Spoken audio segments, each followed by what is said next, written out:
Okay, the title of my talk is You'll Never Work Again.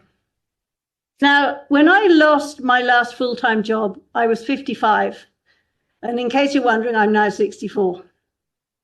My brother, a high-powered recruitment consultant, I rang him up and I said, I've lost my job, what do I do? Panic. And he said, you'll never work again. And I said, I beg your pardon? I laughed, I thought he was joking, right? I had 3 degrees, 30 years of experience, a reputation as a troubleshooter who got things done. I was named in the top 50 women in mining globally. And I'd been a director of the Ecuadorian Chamber of Mines, so I'm pretty damn good, right? And he said, no, I decided he was an idiot. But you know what? He was right. Most of you are still in that sweet spot. You know, senior enough to be respected, young enough to be wanted. But somewhere around 50, something shifts. You stop being experienced and you start being expensive. You stop being a leader and you start becoming excess baggage. And no one warns you about the fallout from this. It's like hitting an iceberg in mid-career waters. You're sailing along, promotions, bonuses, training, and suddenly you're taking on water. And all the degrees and experience and ability in the world can't patch the hole. You're surplus to requirements.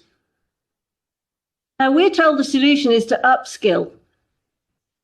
So a 2-hour online course in marketing will magically erase all the corporate bias and ageism. The truth is harsher.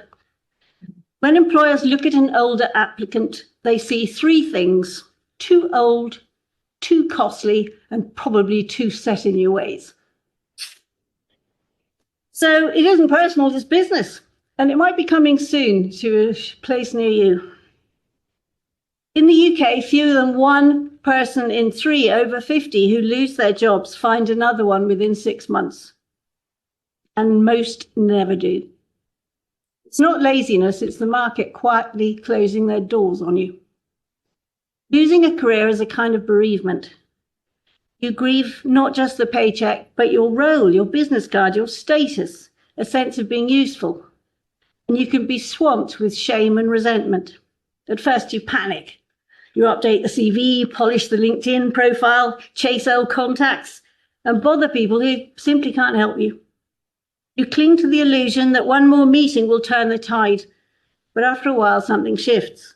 You realize that part of your life is gone. And strangely, the finality can be a bit freeing. Let me tell you about 2 people who met it head on. The first is my brother.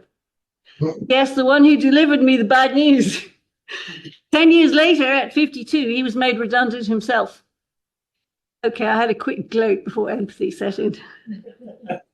After a year of polite rejections and ghosted applications, he's retraining as an electrician, reasoning that AI can't do that. Found the change chastening, and he's resentful. But he's resolute because he has no choice. He still has bills to pay. And he jokes that wiring a house is a lot less stressful than recruiting middle management.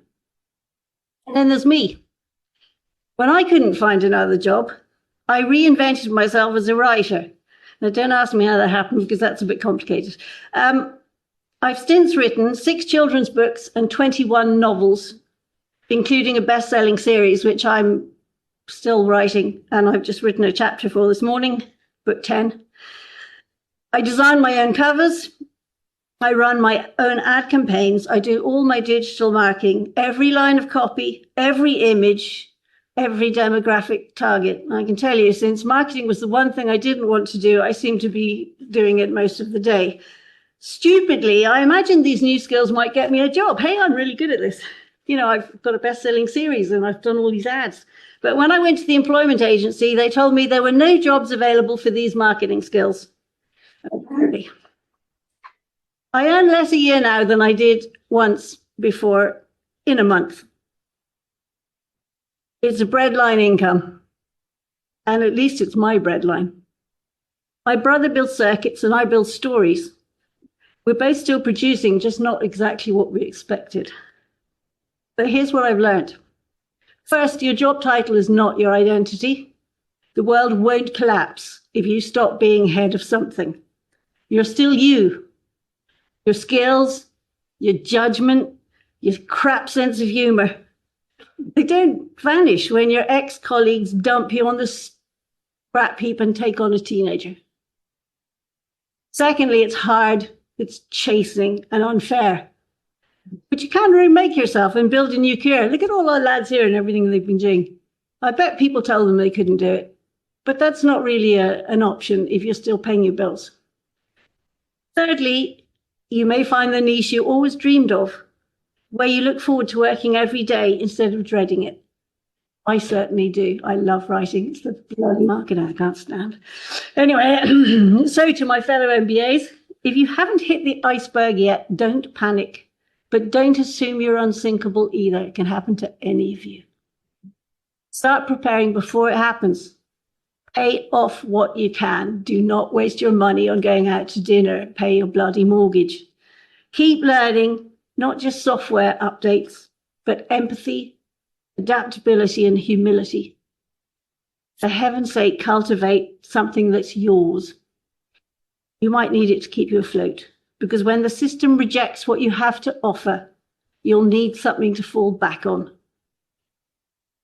I thought my brother was right and I'd never work again, not in the way I once did in the jungle and the office, teams and objectives and banging rocks with hammers. But I found a work of a different kind, precarious, creative, personal. So if the day comes when someone tells you you'll never work again, I hope you can smile, take a breath and say, that's all right. I've got something better to do.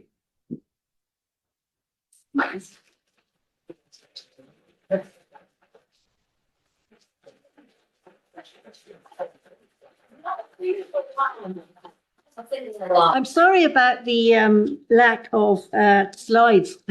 I was always a bit crappy, you know. So what's quite amusing, since I have a minute, is that the last month I've had 2 calls about geology work. Well, evaluation. So mostly, you know, here's a project. Is it worth investing in? I'm really good at that. In fact, I'm the best in London, and I might be one of the best in the world, but I'm not going to say so. I can tell a dud from a million miles away. Okay. So these people have started ringing me up, and guess why? Because gold has gone up to $4,300 an ounce. And what's happened in the last 20 years is that minerals have been on the floor.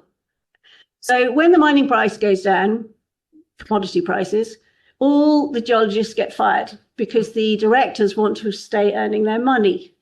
Now, what they should actually do is fire the directors and leave the geologists working so that when the price goes up, you've actually got a resource that you've proved up. Instead, what they do is they mine all the resources during the good times, and then when there's during the bad times, and then when the good times start, they all go, Jesus, we haven't got any resource. What are we going to do? Quick, get the geologists. And actually, it takes 10 years to get a mine from start to, to production. So I've suddenly got all these people ringing me up, and it's a real pleasure to say, show me the money, because that's what I'm saying now. And guess what? I've got 35 years experience. I know far more than these idiots who are running at the moment, all these cheap geologists who keep bankrupting mines because they've done it wrong. They're ringing me up now in a panic. And that's what I said to them the other day, these people I had lunch with on Thursday. Show me the money. So you might think you've lost your job and everything's gone down the drain, but you never know. You might have a reinvention, because in the end, it's what we know and what we can do with what we know and who we are and our contacts and our abilities. Nobody can take that away from you. If you get made redundant, you're still you. You've still got everything inside you. And I've written 21 frigging books and 6 children's books out of nothing. Why? Because I've got all these experiences all over the world, and my brain is full of crap. You wouldn't believe it. So you're never finished. Don't ever take no for an answer. Don't ever feel like that's the end. Oh, I haven't got my big salary or my I don't know what you get. company car. That's not you at all. You are not your company car. You are not your job. So, and if you are feeling depressed, just ring me, because I'm always bored because I have to do so much marketing.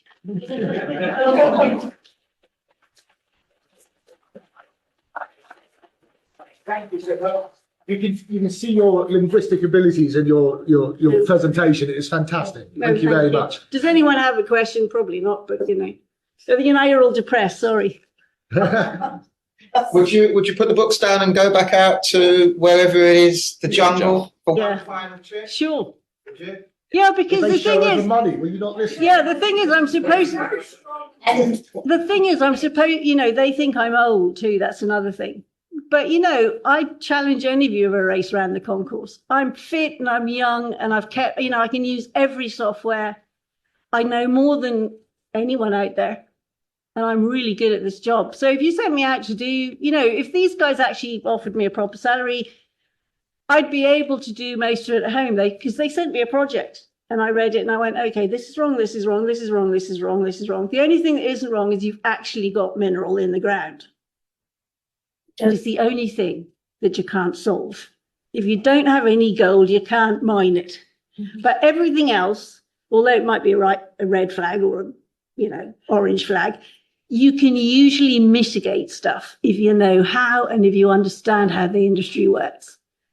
But, only I know that because I've been in it 35 years and I've worked in 52 countries.